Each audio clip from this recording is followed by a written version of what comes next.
Hello students, I am Meenakshi, assistant professor of commerce इन कन्या महाविद्यालय Kharkhoda. Students, जैसा कि आपको पता है, हम amalgamation and sale of partnership firm to a company का चैप्टर कर रहे हैं। और इस चैप्टर को मैंने दो पार्ट्स में डिवाइड किया था। फर्स्ट हाफ पार्ट था अमलगमेशन ऑफ पार्टनरशिप फॉर्म, जिसे हम पहली वाली वीडियो में कवर कर चुके हैं। और सेकेंड पार्ट है आपका sale of partnership firm to a company. कई बार क्या होता है, पार्टनरशिप फॉर्म अपने आप को कंपनी में कन्वर्ट कर लेती है या अपने बिजनेस को किसी कंपनी को सेल कर देती है।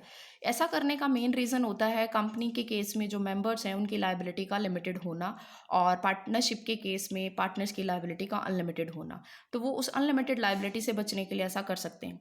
जो सेल प्राइस होता है, जिसे हम परचेज कंसिडरेशन भी कहते हैं, वो दोनों के द्वारा मिलकर तय होता है। कंपनी और फर्म बैठ के बात करती हैं। जो फर्म डिसोल्यूशन में जा रही है, जिसकी सेल हो रही है, वो डिसोल्यूशन में चली जाती है। पार्टनर्स कंपनी के मेंबर बन जाते हैं और कंपनी के मेंबर बनने के तौर पे उन्हें equity share, preference share issue कर दिए जाते हैं। अब बात करते हैं अकाउंटिंग रिकॉर्ड की। यहाँ पे रियलाइजेशन अकाउंट बनेगा, जबकि अमलगमेशन ऑफ पार्टनरशिप फर्म में हमने रिवैल्यूएशन अकाउंट बनाया था, आपको ध्यान होगा। रियलाइजेशन अकाउंट आपने सिंपल डिसोल्यूशन के क्वेश्चंस में भी बनाया है, बट यहाँ पे रियलाइजेशन अकाउंट मॉडिफिकेशन के साथ बनेगा। इसमें कुछ चेंजेस होंगे, एज इट इज़ नहीं होगा ये। सबसे पहला पॉइंट आता है, हम सभी एसेट्स और लायबिलिटीज को रिकॉर्ड करेंगे। वो सभी एसेट्स एंड लायबिलिटीज को, whether taken over by the purchasing company और not, except cash. However if it is given in the question that purchasing company is also taking cash, तो आप cash को भी शामिल करोगे। सबसे पहली एंट्री होगी, आपको एसेट्स अकाउंट्स को क्लोज करना है। Realization account debit to sundry asset account, individual नाम से आप एंट्री करोगे। दूसरी एंट्री होगी आपकी, लायबिलिटीज अकाउंट को आपने क्लोज करना है, sundry liabilities account debit to realization. और तीसरी एंट्री जो नई है रियलाइजेशन अकाउंट में आप लोगों के लिए, वो है purchasing company account debit to realization. यहाँ परचेजिंग कंपनी को डेटर दिखा रहे हो आप अपना, कि भी उन्होंने हमें परचेज प्राइस देना है। परचेजिंग कंपनी के लिए वो परचेज प्राइस है, और सेलिंग जो फार्म है उसके लिए वो सेल प्राइस है। परचेजिंग कंपनी को आप डेबिट करोगे परचेज कंसिडरेशन के अमाउंट से या परचेज प्राइस के अमाउंट से, यानी कि आप ड्यू कर रहे हो कि भाई हमने इतना पैसा परचेजिंग कंपनी से लेना है। उसके बाद आता है कि भी अब हमने एसेट अकाउंट लायबिलिटीज अकाउंट को तो क्लोज कर दिया, लेकिन परचेजिंग कंपनी अगर किसी एसेट को नहीं लेना चाहती, अपनी बुक्स में उसको वो ओपन नहीं करना चाहती, कंटिन्यू नहीं करना चाहती, तो क्या किया जाए। उन दो ऑप्शन है, उन एसेट्स को मार्केट में सेल कर दिया जाएगा, तो एंट्री होगी bank account debit to realization. यहाँ स्टूडेंट एसेट नहीं आएगा, क्योंकि एसेट अकाउंट को हम सभी एसेट्स अकाउंट्स को हम क्लोज कर चुके हैं रियलाइजेशन में ट्रांसफर करके। तो जो पैसा हमें रिसीव होगा एसेट की सेल से, वो रियलाइजेशन अकाउंट में जाएगा। अगर कोई एसेट्स को पार्टनर ले लेते हैं, तो फिर एंट्री होगी partners capital account debit to realization, assets नहीं आएगा। उसके बाद में आपके पास सेम लाइबिलिटीज़ का, अगर किसी लाइबिलिटी को नहीं लेना चाहती परचेजिंग कंपनी, अपनी बुक्स में कंटिन्यू नहीं करना चाहती आगे, तो उसकी पेमेंट कर सकती है। तो एंट्री होगी realization account debit to bank.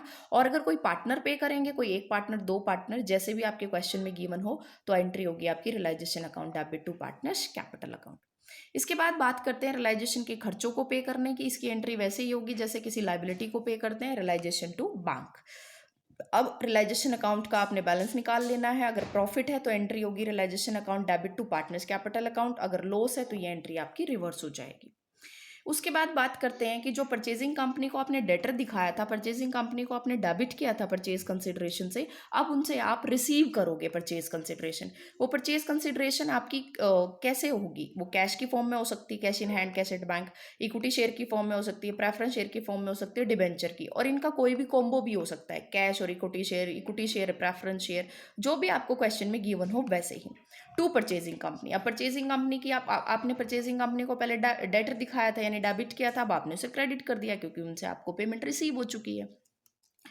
उसके बाद में आप जितने भी एक्यूमुलेटेड प्रॉफिट्स हैं, रिजर्व्स हैं, उनको बांटोगे आप पार्टनर्स के कैपिटल अकाउंट में, जैसे नॉर्मली आप बांटते हो। Reserve account debit, profit and loss account debit, to partners capital account.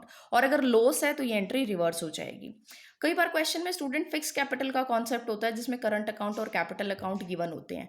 अगर ऐसा है तो पहले करंट अकाउंट को आप क्लोज करोगे, और उसका मेथड क्या है, partners current account debit to partners capital account, यानी करंट अकाउंट को आप कैपिटल अकाउंट में ट्रांसफर कर दोगे। कोई पार्टनर का लोन है तो आप उसे भी पे करोगे, partners loan account debit to bank, इसको आप रियलाइजेशन अकाउंट में ट्रांसफर नहीं करते। अब आती है आपकी फाइनल सेटलमेंट पार्टनर्स के कैपिटल की। पार्टनर्स कैपिटल अकाउंट आप बनाओगे, जिसमें आप ये सारी एडजस्टमेंट कर चुके हो, रियलाइजेशन का प्रॉफिट लॉस से लेके ये सारे आपने रिजर्व्स, लॉसेस, ये सब एडजस्टमेंट आपने कर दी। उसके बाद अब पार्टनर्स की कैपिटल को आप पे कैसे करोगे। फर्म ने पहले परचेजिंग कंपनी को डेबिट किया था परचेज कंसिडरेशन से, फिर फर्म ने परचेज कंसिडरेशन रिसीव की थी। अब फर्म क्या करेगी, पार्टनर्स की कैपिटल का सेटलमेंट करने के लिए उन्हें कंपनी से जो मिली है कंसिडरेशन, इक्विटी शेयर की फॉर्म में, प्रेफरेंस शेयर की फॉर्म में या कैश की फॉर्म में, वो उनमें बांट देगी। जैसे हम देखो पार्टनर की कैपिटल का भुगतान करते हो तो हम क्या एंट्री करते हैं, पार्टनर्स कैपिटल टू बैंक। यहाँ पे आपने equity share, preference share, debenture, इनको और शामिल करना है। उसके बाद आती है परचेजिंग कंपनी की बुक्स में एंट्री। अब परचेजिंग कंपनी की बुक्स में एसेट अकाउंट ओपन होंगे, लायबिलिटीज अकाउंट ओपन होंगे।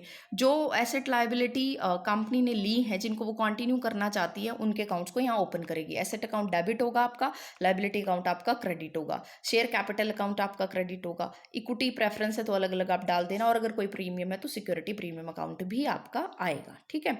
अब यहाँ पे जो इंपॉर्टेंट बात है वो ये है कि अगर डेबिट साइड और क्रेडिट साइड आपकी मैच नहीं होती, आपने debit side is more than the credit side, तो जो बैलेंसिंग फिगर आप गुडविल अकाउंट में डालोगे। और अगर आपकी debit side is less than the credit side, यानी कि क्रेडिट साइड कम है, तो यहाँ पे आप गुडविल नहीं आएगा आपका, यहाँ पे आएगा आपका कैपिटल रिजर्व।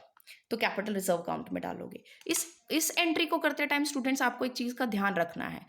सपोज आपकी गुडविल जो परचेजिंग कंपनी ने सारी एसेट्स ली हैं, उनमें गुडविल भी है, और वो गुडविल है सपोज 10,000, लेकिन यहाँ पे आप पहले गुडविल डाल देते हो 10,000, लेकिन फिर भी यहाँ 5,000 का और डिफरेंस रह जाता है, तो आप फिर उसको दोबारा गुडविल अकाउंट नहीं करोगे। आपने गुडविल एक ही बार डालनी है जो बैलेंसिंग फिगर आएगी उससे, और ये तभी होगा if debit side is more than the credit side. और अगर डेबिट साइड लेस है, क्रेडिट ज़्यादा है, तो बैलेंसिंग फिगर आपकी कहाँ आएगी, कैपिटल रिजर्व में आएगी।